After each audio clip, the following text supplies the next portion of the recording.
Everyone, welcome to botany student. Friends, आज के इस वीडियो में हम बात करेंगे इन्वायरमेंट साइंस का सिलेबस, एग्जाम पैटर्न और किस तरह से आपको एग्जाम अटेम्प्ट करना है उसके बारे में। सबसे पहले सिलेबस की बात करें तो हमारे पास जो है वो 4 यूनिट दी हुई हैं सिलेबस में। यूनिट 1 में हमारे पास आ जाएगा introduction to environment study, ecosystem, disciplinary nature of environment study, scope आ जाएंगे, इंपॉर्टेंस आ जाएगी इसकी का, स्ट्रक्चर और फंक्शन का इकोसिस्टम का। बेसिकली ये सब चीज़ें जो हैं वो हमारे पास इकोसिस्टम और नेचर से रिलेटेड है, like forest ecosystem, grassland ecosystem, उसकी जो है हमारे पास डिफरेंट टाइप आ जाती है इकोसिस्टम की। ठीक है, बायोडाइवर्सिटी पैटर्न और global biodiversity hotspot, India as a mega diversity nation, endangered और एंडेमिक स्पीसीज क्या है हमारे पास। ये सब जो टॉपिक है ये आपने class 5th 6th up to class 10th तक तो जो है वो सभी ने पढ़े होंगे। अगर आप बायोलॉजी के स्टूडेंट हो तो आपको तो ये काफ़ी अच्छे से आते होंगे। तो ये होगी। अब हमारे पास यूनिट 2 में आते हैं नेचुरल रिसोर्सेज, उसकी मैनेजमेंट, कंजर्वेशन, लैंड रिसोर्सेज। ठीक है, बेसिकली यहाँ पे नेचुरल रिसोर्सेज से आ जाएगा। ठीक है, लैंड से क्वेश्चन आएगा आपके पास, वाटर से क्वेश्चन आ जाएगा, ट्राइबल पॉपुलेशन से क्वेश्चन आएगा आपके पास। ठीक है, और उसके बाद फ्लड, ड्रफ, यानी कि जो जो हमारे पास डिजास्टर्स होते हैं वाटर से, उनके ऊपर क्वेश्चन आ जाएगा। एनर्जी रिसोर्सेज हमारे पास एक इंपॉर्टेंट है, रिन्यूएबल और नॉन रिन्यूएबल एनर्जी, ये 9th क्लास में। जियोग्राफी के टॉपिक भी है हमारे पास। ठीक है, use of alternative energy source, growing energy need and care. Unit 3 में हमारे पास जो है इन्वायरमेंट पोल्यूशन आ जाएगा और उसकी मैनेजमेंट। ठीक है, हमारे पास टाइप ऑफ पोल्यूशन, कॉजेज और कैसे कंट्रोल करते हैं, एयर पोल्यूशन। ठीक है, उसके बाद solid waste management, control measure of urban and industrial waste, climatic change, global warming, ozone layer, मतलब जो भी बेसिक आजकल हमारे मेजर इशू हैं उनके ऊपर क्वेश्चन आते हैं। ठीक है, इन्वायरमेंट प्रोटेक्शन एक्ट आ जाता है। ठीक है, एयर एक्ट आ जाते हैं हमारे पास, वाटर एक्ट आ जाते हैं, वाइल्ड लाइफ प्रोटेक्शन है, कुछ एक्ट है हमारे पास। ठीक है, वो आ जाते हैं। उसके बाद हमारे पास ट्राइबल पॉपुलेशन पे यहाँ पे आ जाता है और उनके राइट पे क्वेश्चन आता है। ठीक है, अलग अलग तरह की ट्राइब्स के बारे में आपको पता होना चाहिए। ठीक है, वाइल्ड लाइफ कॉन्फ्लिक्ट। अब यूनिट 4 में हमारे पास जाते हैं इन्वायरमेंट और सोशल इशू से टॉपिक। ठीक है, ह्यूमन पॉपुलेशन ग्रोथ, इम्पैक्ट क्या है इन्वायरमेंट का ह्यूमन हेल्थ और वेलफेयर पे, resettlement and rehabilitation of project affected person, case study आ जाती है, disaster management, flood, earthquake, cyclones, land studies, so landslides आ जाता है। Environmental movement. ठीक है, Chipko silent valley, Chipko movement आ जाती है, साइलेंट वैली मूवमेंट आ जाती है। विश्नोई, विश्नोई जो है राजस्थान का एक समाज है, इसके बारे में आपने सुना होगा। विश्नोई समाज से जो है वो बहुत बड़े से बड़े educated person like IPS IAS निकलते हैं और प्लेयर्स। ठीक है, उसके बारे में क्वेश्चन आ सकता है। जो विश्नोई समाज होते हैं ब्लैक डियर को जो है वो उनकी पूजा करते हैं। इन्वायरमेंटल इथिक्स पे आता है, role of Indian and other religions पे आ जाता है, culture in environment conservation, environment communication and public awareness.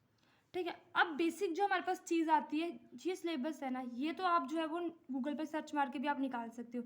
Basic जो चीज़ मैं आपको समझाना चाहती हूँ वो ये है कि आपको एग्जाम में क्वेश्चन अटैम्प्ट कैसे करने हैं। हमारे पास 4 यूनिट्स हैं और इन्हीं यूनिट से हमारे पास 20 मार्क्स के क्वेश्चन आ जाते हैं। हमारे पास जो है वो 5 पार्ट्स आएंगे एग्जाम में। ठीक है, पार्ट ए में हमारे पास क्या होगा, कंपल्सरी क्वेश्चन। पार्ट बी में ये हमारे एग्जाम का पैटर्न होगा। ठीक है, जो पार्ट ए होगा कंपल्सरी क्वेश्चन होंगे वो पूरे के पूरे हमारे सिलेबस में से आ सकते हैं 20 मार्क्स के, 20 क्वेश्चन हो गए 1 मार्क्स के। पार्ट बी में हमारे पास यूनिट 1 से क्वेश्चन आएगा। ठीक है, यूनिट 1 में हमारे पास चॉइस आएगी, लेकिन पूरे का पूरा यूनिट 1 को आपको अच्छे से पढ़ के जाना है। पार्ट सी में हमारे पास यूनिट 2 से क्वेश्चन आएंगे। ठीक है, 2 क्वेश्चन आएंगे, उनमें से आपको एक करना वो भी 20 मार्क्स का। यूनिट 3 में भी वही पैटर्न है और यूनिट 4 में भी हमारे पास 2 क्वेश्चन आएंगे 20 मार्क्स से, उनमें से एक करना है। ये बात होगी एग्जाम पैटर्न की। ठीक है, सिलेबस भी देख ले, एग्जाम पैटर्न भी देख। अब बता रही हूँ मैं कि पेपर अटैम्प्ट कैसे करना है, क्योंकि जब हम ग्रेजुएशन में थे तो हम सीधा जैसे क्वेश्चन पूछा है बस उसको बस चेपने का किया। ठीक है, जितना पूछा है, क्योंकि 20 मार्क्स का क्वेश्चन अटैम्प्ट करना काफ़ी ज़्यादा डिफिकल्ट हो जाता है कि लिखें क्या उसमें, सोचते हुए भी हमें जो है कुछ उस टाइम पे समझ में नहीं आता। क्योंकि अगर हम और सब्जेक्ट की बात करें तो हमारे पास जो है वो 10 मार्क्स तक जो है वो क्वेश्चन आते हैं हर एक पेपर में, लेकिन 20 मार्क्स का जो क्वेश्चन है वो सिर्फ इन्वायरमेंट के पेपर में आता है। 5 पार्ट हैं, 20 मार्क्स और 100 मार्क्स का ये पूरा का पूरा पेपर है, क्योंकि इसमें कोई भी आपको असेसमेंट नहीं मिलती और सिलेबस इतना इजी है कि आप हर एक टॉपिक को पढ़ोगे तो आपको लगेगा कि यार ये मेरे को आता है और मैं एग्जाम में कर सकता हूँ।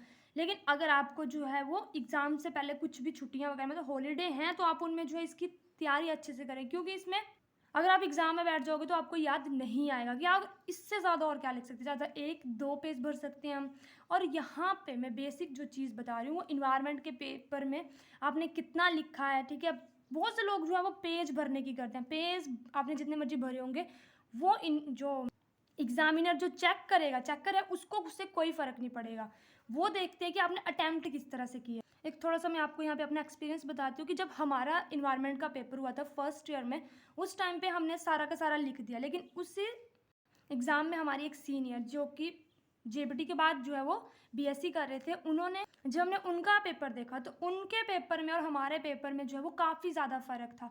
हमने जो है पूरा का पूरा क्वेश्चन पूरा का पूरा अटैम्प्ट करने की कोशिश की, लेकिन जो हमारे दीदी थे जिनको हम सीनियर थे वो ऐसे हमारे स्कूल टाइम पे, लेकिन ग्रेजुएशन वो हमारे साथ कर रहे थे, उनमें और हमें बहुत ज़्यादा फ़र्क था क्योंकि वो जेबीटी के बाद आ रहे थे, उनको काफ़ी ज़्यादा एक्सपीरियंस था और हम 12th के बाद पेपर दे रहे हैं। हमने कोई भी स्केच को यूज़ नहीं किया था, लेकिन उन्होंने जो है वो ब्लू स्केच को यूज़ किया, अंडरलाइंस की, पर उन्होंने जो है हेडिंग बाई हेडिंग लिखा और हमने जैसे एग्जांपल के लिए मैं आपको बस एयर पोल्यूशन का टॉपिक लेके चलते हैं। तो एयर पोल्यूशन में हम जो है क्या करेंगे, पहले एयर पोल्यूशन के बारे में लिख देंगे एक पेज पे, ठीक है। उसके बाद हम जो उसके कॉजेज़ को लिखेंगे, इफेक्ट को लिखेंगे, लेकिन उन्होंने ऐसा नहीं किया था। उन्होंने जहाँ पे ज़रूरत थी वहाँ पे पेंसिल से डायग्राम भी बनाए थे। जब हमने एग्ज़ाम खत्म होने के बाद सभी इकट्ठे हुए हमने एनालाइज किया तो हमें पता लगा कि वो हमसे काफ़ी ज़्यादा अलग पेपर कर रहे हैं और हमें काफ़ी ज़्यादा शौक भी लगा था जब हमने इस तरह से सुना कि वो डायग्राम बना रहे थे, क्योंकि हमने तो सोचा नहीं था कि इन्वायरमेंट के पेपर में भी कोई डायग्राम बना सकता है। और जब रिजल्ट आया तो हमने भी पूरा अटैम्प्ट किया था, पूरी शीट फिल कर दी थी। उन्होंने भी अटैम्प्ट किए थे, लेकिन उनके काफ़ी ज़्यादा 90 to 95 तक जो है उनके मार्क्स गए थे हमारे कंपैरिजन में। उन्होंने लिखा तो टॉपिक वाइज था, ठीक है, उसको डिस्ट्रीब्यूट करके, क्योंकि बेसिकली जो हमारे एग्ज़ाम स्कूल और कॉलेज टाइम पे भी टीचर यही चीज़ बोलते हैं कि जो चेकर होता है, जो पेपर चेक करता है, वो काफ़ी ज़्यादा थक चुका होता है, ठीक है, आपके पेपर को देख के, और आप बोरियत से जो है वो 4-5 पेज भरे जा रहे हैं, किसी के पास इतना टाइम नहीं है। लेकिन अगर आप थोड़ा सा भी इसको अलग करके लिखेंगे, ठीक है, क्योंकि इसमें देखो ये तो 1 मार्क्स के आप कर लोगे, ये 4 क्वेश्चन लिखने हैं आपको पूरे के पूरे पेपर में, 3 घंटे में आपको ये 4 क्वेश्चन करने हैं, ठीक है। इन्हीं को आपको अच्छे से लिखना है, मतलब टॉपिक वाइज हेडिंग, सब हेडिंग दे के, डायग्राम की जहाँ ज़रूरत है थोड़ा सा उसको बताओ, फ्लो चार्ट से थोड़ा सा उसको समझाओ, तो एग्जामिनर को पता है कि आपको ये टॉपिक आते हैं, ठीक है। वो सिर्फ आपको चेक करना चाहता है कि आपने किस तरह से उसको एक्सप्लेन किया है। ये चीज़ सबसे ज़्यादा इंपॉर्टेंट होती है इन्वायरमेंट के पेपर में। जो इसका पैटर्न होता है ये बाकी सभी के सभी पेपरों से जो है काफ़ी ज़्यादा अलग है। किसी भी हमारे जो स्किल का पेपर होता है या हमारा इंग्लिश का पेपर ले लो, उनमें जो है इस तरह का पैटर्न नहीं होता। तो फोकस क्या करना है, जो भी लिखो, 4 पेज लिख रहे हो, 3 पेज लिख रहे हो, जितना भी आप लिख रहे हो उसको अच्छे से डेकोरेट करके लिखो, ठीक है। पेज भरने पे भाग दौड़ मत करना कि आप जो है पूरी की पूरी शीट हम भाई ख़त्म कर रहे हैं। हेडिंग बनाना, सब हेडिंग बनाना, जहाँ डायग्राम की जरूरत है वो करना, ठीक है। ये सब चीज़ें जो है कोई बताता नहीं है, हमारे टाइम पे हमें किसी ने नहीं बताई, तो मुझे लगा शायद आपके साथ ये चीज़ें शेयर करनी चाहिए, इसलिए मैंने ये वीडियो बनाई। आई होप आपको मेरी वीडियो अच्छी लगी हो। अगर आपको मेरी वीडियो अच्छी लगी तो प्लीज़ मेरी वीडियो को लाइक करें, चैनल को सब्सक्राइब करें। Thank you.